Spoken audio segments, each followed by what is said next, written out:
Jesus maak het duidelik, die seun van die mens gaan oorgeleer word om gekruisig te word.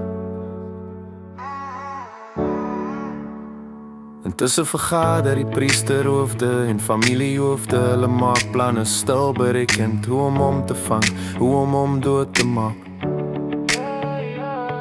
Maar nie tydens die fees nie, sê hulle, anders raak die volk onrustig.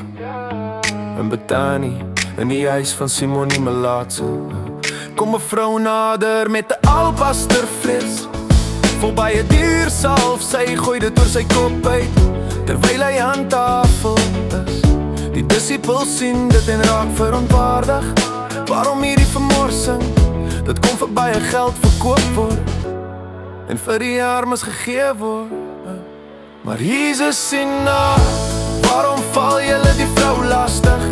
Sy het 'n goeie daad aan my gedoen. Die armes het julle altyd by julle, maar my het julle nie altyd nie. Deur hierdie salf oor my liggaam uit te gee, het sy my voorberei vir my begrafnis.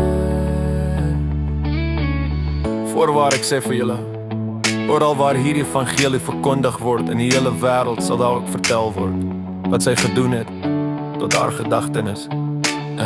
Toe gaan een van die 12, Judas Iskariot, na die priesterhoofde en sê: wat wil julle my gee as ek hom aan julle uitlewer? Hulle betaal hom 30 silverstuk. Van toe af soek hy 'n geleentheid om hom te verraai.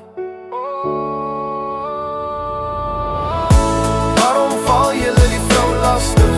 Sy het 'n goeie daad aan my gedoen. Die armes het julle altyd by julle, maar my het julle nie altyd nie. Waarom val julle die